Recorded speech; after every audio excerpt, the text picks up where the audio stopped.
गांव के रास्ते पे बबला और ब्रिज धीरे धीरे आगे की ओर बढ़ते जा रहे हैं। रास्ते में दुकान से सामान लेना है। हाँ, अभी तो दुकान खुला होगा, पर आज तो ज्यादा कमाई भी नहीं हुई। देखते हैं ना, थोड़ा बहुत जो भी मिल जाए। दूसरे गांव से दिन की मजदूरी खत्म करके ब्रिज और बबला दोनों अपने गांव लौट रहे हैं। दिन भर की मजदूरी का हिसाब हर शाम को हो जाता है। जो भी थोड़े बहुत पैसे बचते हैं उनसे वो लोग जाके कुछ सामान खरीद लेते हैं। धीरे धीरे वो दोनों एक किराना दुकान पहुंचे। भाई 1 किलो चावल और 250 ग्राम मूंग की दाल देना। हाँ ठीक है, ये लो 80 रुपए हुए। 80 रुपए? पर मेरे पास तो बस 70 हैं। कुछ कम कर दो ना भाई। ज्यादा से ज्यादा 5 रुपए कम होंगे। 75 दे दो चलो। पर मेरे पास तो 70 ही हैं, कम कर दो ना। कम वम नहीं होगा।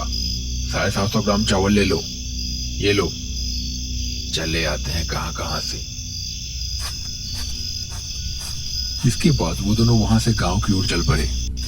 चलते चलते बबला बहुत शांत था। ब्रिज ने फिर कहा, क्या हो बबला, इतना शांत क्यों है? ये दुकान वाले की बात पे ज्यादा ध्यान मत दे, ये सब तो होता ही रहता है। क्या बोलूं यार, अब मैं, क्या ही जिंदगी है हमारी। दिन भर मेहनत करो और शाम को फिर वही कम पड़ जाते हैं। जिस दिन बहुत ज्यादा कमाई हो जाती है उस दिन बस घर पे जाके खीर पूरी बन जाती है। बस रोज कमाओ और रोज शाम को सब खत्म, अगले दिन फिर कमाओ।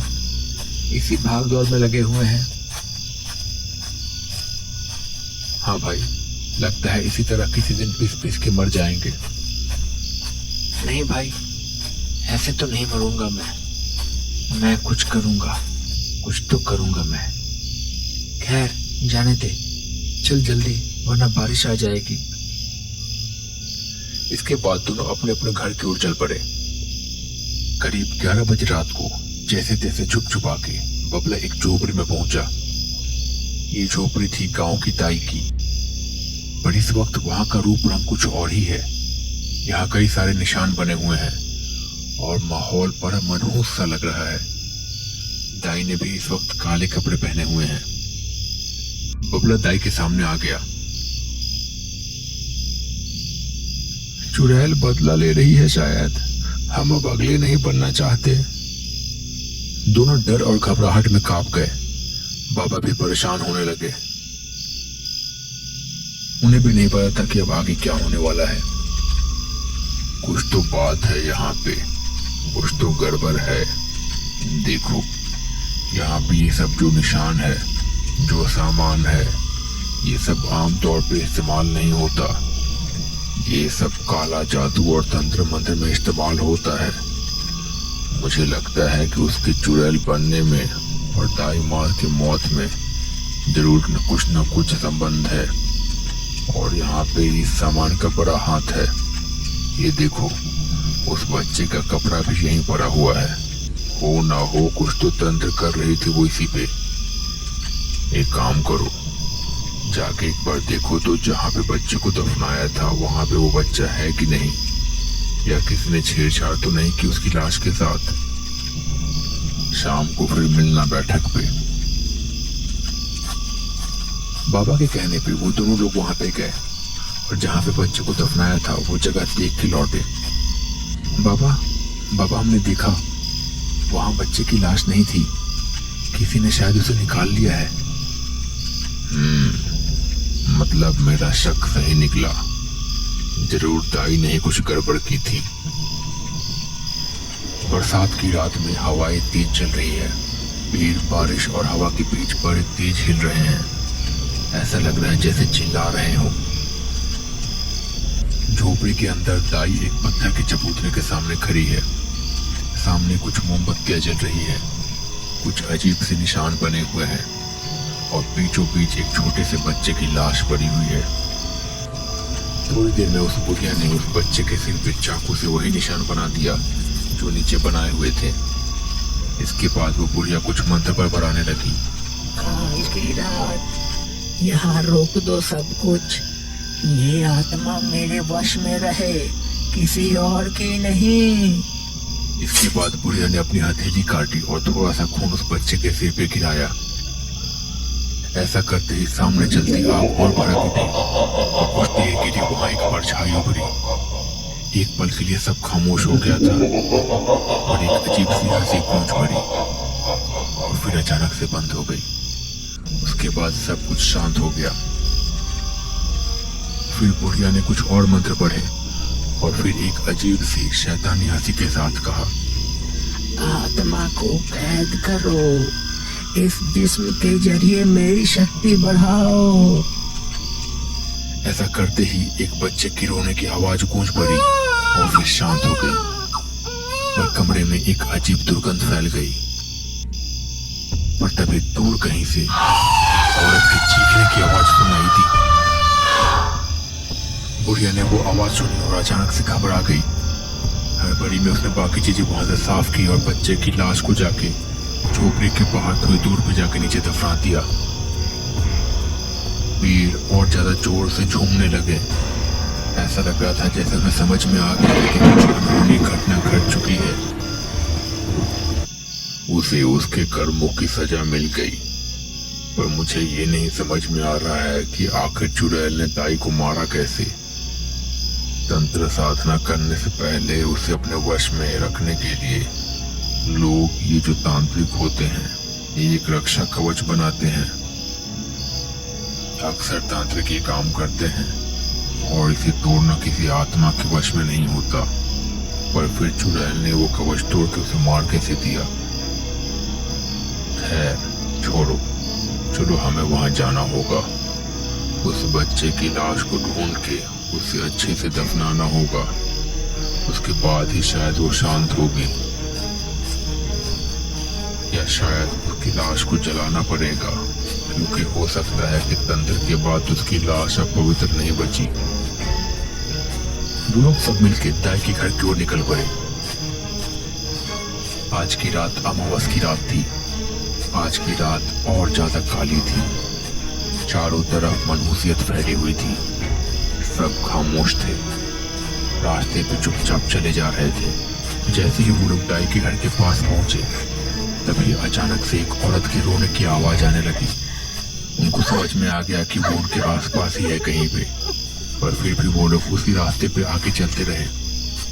धीरे धीरे वो लोग दाई के घर पहुंचे।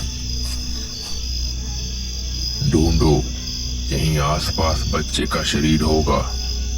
तंत्र करने के बाद उसने छुपा दिया होगा इधर उधर। उस बच्चे का शरीर अब शुद्ध नहीं रहा होगा। हमें उसे जलाना होगा। दफनाने से अब काम नहीं चलेगा, पर जल्दी। मुझे लगता है वो चुड़ैल यहीं कहीं आसपास है। हमने जल्दी नहीं ढूंढा तो वो हम सबको मार देगी। बाबा की बात सुन के सब इधर उधर ढूंढने लगे। विकास कमरे के कोने में जाके देख रहा था, तभी उसे किसी के रोने की आवाज सुनाई दी। उसने ऊपर देखा तो चुड़ैल चिपकी हुई थी। इससे पहले कि वो कुछ सोच पाता वो उसकी ओर चिपकी। उसने विकास को मार डाला। आ गए? मैं तुम्हारा ही इंतजार कर रही थी। हाँ, मुझे भी बहुत दिनों से इसका इंतजार था। कहिए, मुझे क्या करना होगा? कैसे मुझे रुपये पैसा मिलेगा? मैं अब तंग आ चुका हूँ इस गरीबी से। पैसा कमाने के लिए मैं जो भी हो सके करूँगा, कुछ भी करूँगा। इसके लिए हमें एक बहुत जरूरी चीज चाहिए। मगन लाल के बच्चे की लाश चाहिए हमें। उसे कहाँ दफनाया है बस तुम्हें पता है। वो लाश लाके दो मुझे, बाकी का मुझ पे छोड़ दो। एक बार मेरी क्रिया पूरी हो गई तो उसके बाद मेरे पास इतनी शक्ति आ जाएगी कि जो मांगोगे मैं दे दूंगी तुम्हें। पर ध्यान रखना, कोई देखे ना तुम्हें ऐसा करते हुए। बबला ने हाँ में सर हिलाया और निकल पड़ा उसी जगह जहाँ पे उसने मगन लाल के बच्चे की लाश को दफनाया था। वहां जाके उसने बच्चे की लाश को कूद के बाहर निकाला और फिर वैसे ही उसे लेके दाई के पास आ गया। लाओ, दे दो मुझे। और अब तुम जाओ यहाँ से अपने घर। अब यहाँ जो होगा वो देखने की हिम्मत तुममें नहीं है।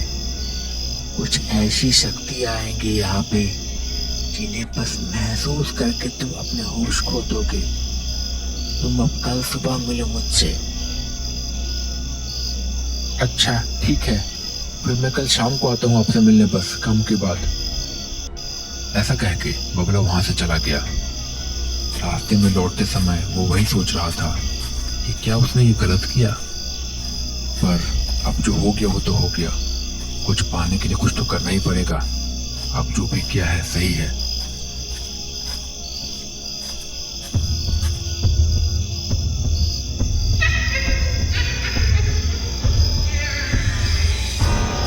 इसके थोड़ी ही देर में वो बाबा की ओर बढ़ी।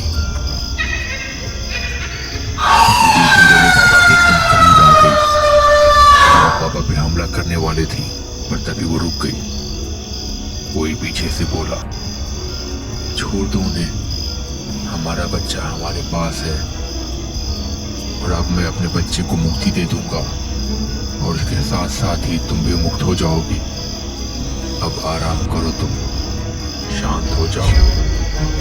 वहां पे मगनलाल बच्चे की लाश के साथ खड़ा था। उसने जमीन पे वो लाश को नीचे रख दिया और आग लगा दी उसे। थोड़ी ही देर में लाश जलने लगी। चुड़ैल उसे देखती रही और फिर अचानक से वहां से गायब हो गई। बच्चे की लाश के जलने के साथ ही दोनों को मुक्ति मिल गई थी शायद। मुझे अपना बच्चा आखिरकार मिल गया। अब मेरे बच्चे को और मेरी पत्नी को आखिरकार शांति मिल गई होगी। और तुम्हें कैसे पता कि बच्चा यहाँ कहीं होगा? क्योंकि उस दिन मैं जैसे गुजर रहा था। मैं बहुत ज्यादा दुख में था। मैं अंतिम बार अपनी पत्नी की कब्र पे गया था, फिर उसके बाद अपने बच्चे की कब्र पे गया, पर मैंने देखा कि मेरे बच्चे की कब्र खुदी हुई है। मैं समझ गया कि कोई तांत्रिक मेरे बच्चे के शरीर से तंत्र साधना कर रहा है। मैं गुस्से में वहां से अपने घर की ओर जाने लगा। तभी मैंने इस घर से आवाजें सुनी। मैं पास आया तो देखा कि ताई मेरे बच्चे के साथ कुछ काला जादू कर रही है। तब तो मुझे समझ ही में नहीं आया कि मैं क्या करूं। मैं अपने घर लौट आया। मैंने सोचा कि सब आप सबको बता दूं, लेकिन अपने बच्चे की वो हालत देख के मुझसे रहा नहीं गया। और फिर मैं ताई के घर गया। ताई ने चुड़ैल से बचने का नियम तो बना रखा था, पर इंसानों से नहीं। और फिर मैंने ताई को मार डाला और अपने बच्चे का बदला ले लिया। और मुझे कोई पछतावा भी नहीं है इस बात का। अब आप लोग मुझे जो भी सजा देना चाहो मुझे मंजूर है। मैं खुशी खुशी सब कुछ स्वीकार कर लूंगा। सभी उसे बस देखते रह गए। उन्हें समझ में नहीं आया कि अब वो करे तो क्या करे इस हालात में। तो दोस्तों, कैसा लगा आपको ये वीडियो? अगर आपको ये वीडियो पसंद आया तो प्लीज इसको लाइक कीजिए। अगर अभी तक आपने चैनल को सब्सक्राइब नहीं किया तो प्लीज सब्सक्राइब कर लीजिए और कमेंट में लिखिए कि आपका नाम क्या है, कहाँ से देख रहे हैं। और जैसा कि लास्ट वीडियो में था, इस बार भी जो भी बेस्ट कमेंट्स होंगे उनके नामों को और उनके जगह को मैं शाउट आउट दूंगा। मैं मिलता हूँ बहुत जल्द एक नए वीडियो के साथ। तब तक के लिए बाय बाय, अपना ख्याल रखिए।